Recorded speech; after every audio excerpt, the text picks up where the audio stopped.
अगर तुम लोगों ने स्त्री का पार्ट 2 नहीं देखा है तो इस वीडियो को अवॉइड करना। अगर तुम लोगों ने स्त्री मूवी देख रखी है तो इस वीडियो को कंटिन्यू करना, क्योंकि इस वीडियो में काफी ज्यादा स्त्री मूवी को लेकर स्पॉयलर्स होने वाले हैं। तो आज के इस वीडियो में हम डिस्कस करेंगे स्त्री के फ्यूचर प्रेडिक्शन को लेकर, और श्रद्धा का जो कैरेक्टर था आखिरकार वो कैरेक्टर था कौन, इस बारे में भी। और इन सारी चीजों को, इन सारी थ्योरीज को मैंने 5 टॉपिक्स में डिवाइड किया है, जिसमें से जो 14 पॉइंट है वो स्त्री के आने वाले यूनिवर्स के बारे में काफी कुछ बताने वाला है। लेकिन उस 5वें पॉइंट को टच करने से पहले पॉइंट से शुरू करते the plan of Akshay Kumar. देखो, अगर तुमने अक्षय कुमार के कैरेक्टर को देखा होगा तो अक्षय कुमार का जो कैरेक्टर था वो कहीं ना कहीं पागल दिखाया गया है, वो एक पागल खाने में था। लेकिन अगर तुम उस कैरेक्टर को थोड़ी भी नजदीकी से देखने की कोशिश करो तो कैरेक्टर तुम्हें कहीं भी पागल नहीं लगता है, क्योंकि उसने जानबूझकर चंदेरी पुराण के पन्ने फाड़ रखे थे जिसमें कि सरकटे के बारे में इंफॉर्मेशन थी, और वो पन्ने तभी उसने दिए जब स्त्री उस गांव से चली जा चुकी होती है। और वो पन्ने जब पंकज त्रिपाठी के कैरेक्टर को दे देता है तो उसके बाद पंकज त्रिपाठी और विकी की जो पूरी टीम है उस अक्षय कुमार के कैरेक्टर के पास आ जाती है उस पागल खाने में, जिसके बाद वो सारे के सारे इन्फॉर्मेशन लेजिडली उन लोगों को दे देता है, जानबूझ कर देता है। लिटरली उसके पास पूरी की पूरी इन्फॉर्मेशन थी। और हमें ये भी पता लगता है कि वो सरकटे का वंशज था, और सरकटे का जो प्रीमाइसिस था जो कि लगभग हेल की तरह हमें दिखाई दे रहा था, उसके अंदर कैसे एंट्री करते हैं उसके बारे में भी काफी कुछ बता देता है वो विकी और उसकी टीम को। तो इतनी जो ज्यादा इन्फॉर्मेशन वो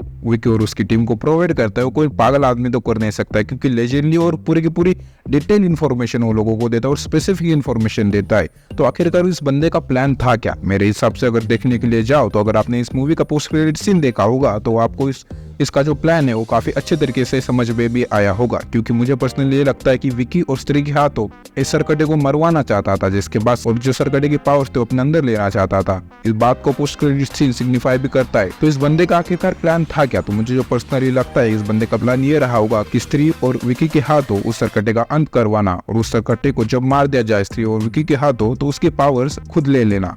और मेरी इस बात को प्रूफ भी करता है स्त्री 2 का पोस्ट क्रेडिट सीन, जिसमें कि हमें दिखाया जाता है कि जिस लावा में स्त्री ने सरकटे को मारा था और जो लावा है उसका कलश भरकर अक्षय कुमार के कैरेक्टर के पास आ जाता है, वो कलश अपने अंदर कंज्यूम कर लेता है, जिसके बाद उसके अंदर वो सारी की सारी एनर्जी आ जाती है जो कि सरकटे के अंदर थी, और शायद एक्स्ट्रा एनर्जी भी आ सकती है क्योंकि वो लावा की भी पावर जो शायद से सरकटे को मार सकती थी, अब वो अक्षय कुमार के कैरेक्टर को नहीं मार सकते क्योंकि उस लावा को भी उसने कंज्यूम कर रखा है। ये मेरे हिसाब से अक्षय कुमार के कैरेक्टर का प्लान रहा होगा कि क्या कुछ करना है ताकि सरकटे की पावर्स अपने अंदर आ सके। वो कोई पागल नहीं होगा मेरे हिसाब से। तो और इसी चीज से जुड़कर आता है हमारा दूसरा पॉइंट, क्योंकि जिस हिसाब से विक्की ने वो तलवार निकाली थी और स्त्री ने उस सरकटे को मारा था, तो विक्की के पास आखिरकार कौन सी पावर्स है? तो इन सारी चीजों का एक्सप्लेनेशन भी श्रद्धा ने दिया है कि विक्की के पास कुछ आंखों में प्यार की शक्ति है, जिस वजह से शायद से वो सरकटे को मारने में सक्षम रहा होगा। लेकिन पर्सनली अगर मैं बात करूं तो वो प्यार की पावर को साइड में रखते हैं, मुझे पर्सनली ये लगता है कि विकी के पास कुछ और भी पावर होगी उस सिंप्लिसिटी के अलावा भी,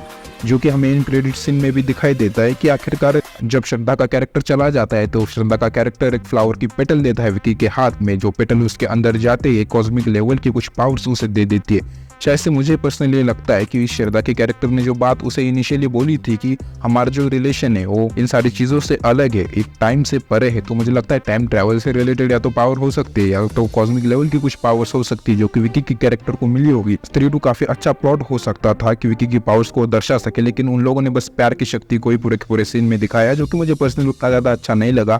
मुझे लगता था वो जो एवेंजर असेंबल वाला सीन आता था उस टाइम पे श्रद्धा के कैरेक्टर के साथ साथ विकी के कैरेक्टर को भी कुछ ना कुछ पावर जरूर देनी चाहिए थी उन लोगों ने। विकी को तो कुछ पावर नहीं दी है, लेकिन विकी के प्यार को छीनने की जरूर कोशिश की उन लोगों ने भेड़िया के जरिए, और भेड़िया भी अब श्रद्धा के ऊपर लाइन मारेगा। लेकिन भेड़िया को साइड में रखते अगर आपने पोस्ट क्रेडिट सीन देखा होगा तो भेड़िया जिक्र कर रहा था किसी इंसान के बारे में कि आखिरकार कोई इंसान है जो इंसान का खून पीता है उसके गले पर दांत मारकर। तो हु इज द वैम्पायर? यही से शुरू होता है हमारा थर्ड पॉइंट कि आखिरकार वो जो वैम्पायर है जो दिल्ली में इतना ज्यादा आतंक मचा रहा है वो वैम्पायर है कौन? तो अगर आप नहीं जानते हो तो मैडॉक हॉरर सिनेमैटिक यूनिवर्स का एक नया मूवी आने वाली है, जो मूवी होगी वैम्पायर्स के बारे में, वैम्पायर्स ऑफ द विजयनगर। इसमें आयुष्मान खुराना लीड करने वाले हैं, जो कि वैम्पायर्स के शायद से सबसे बड़े मुखिया रहे होंगे, या फिर हो सकता है कि वो सबसे बड़ा वैम्पायर होगा, क्योंकि इस मूवी का जो नाम है वैम्पायर्स ऑफ विजयनगर, तो एक वैम्पायर तो रहा नहीं होगा। तो मुझे लगता है कि पूरी की पूरी जो सिटी होगी विजयनगर वो पूरी की पूरी वैम्पायर्स की सिटी होगी, जो कि ऑब्वियसली एक फिक्शनल सिटी रही होगी जिसमें कि वैम्पायर्स होंगे। उन सारे के सारे वैम्पायर्स को एक ही वैम्पायर राज कर रहा होगा जो कि आयुष्मान खुराना का कैरेक्टर होगा।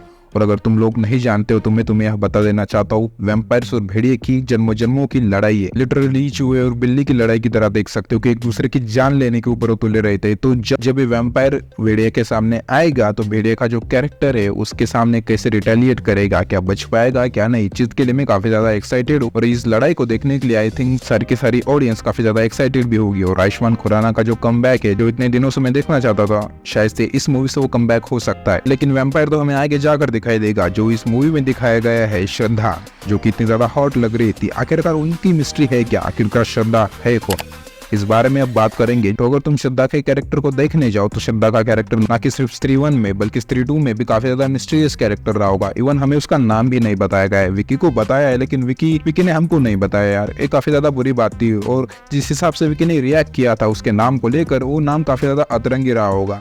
मुझे पर्सनली क्यों लग रहा है कि नाम मुन्नी रह सकता है, शायद से हो भी सकता है, शायद से नहीं भी हो सकता। आप कमेंट्स में बताओ कि क्या हो सकता है। लेकिन अगर बात करें श्रद्धा के कैरेक्टर के बारे में और श्रद्धा के फ्यूचर के बारे में, क्योंकि श्रद्धा ही वो मुखिया होगी इन सारी चीजों की जो कि आगे जाकर इस यूनिवर्स को बढ़ाने वाली है। तो अगर बात करें श्रद्धा के बारे में, तो अगर आपने ये मूवी देख रखी है तो आपको बीच में ये सारी इन्फॉर्मेशन दी जाती है कि श्रद्धा जो है उस स्त्री की बेटी रही थी। अब वो स्त्री तो काफी सालों पहले मर चुकी, तो श्रद्धा कैसे जिंदा रह सकती है, ये भी सबसे बड़ा सवाल आपके दिल में जरूर आया होगा। तो इसका भी जवाब श्रद्धा के कैरेक्टर ने एंड में जाकर दिया था कि श्रद्धा का जो कैरेक्टर वो काफी साल पहले मर चुका है और अब वो सिर्फ छलावा है। तो छलावा होता क्या है? तो छलावा बेसिकली एक पर्सनालिटी होती है जो कि मरने के बाद उसकी कुछ ख्वाहिशें अधूरी रह जाती है, तो उन ख्वाहिशों को पूरे करने के लिए वो धरती पर ही रह जाती है। तो आखिरकार श्रद्धा के कैरेक्टर की वो कौन सी ख्वाहिश रही होगी जिसकी वजह से वो धरती पर ही रही थी?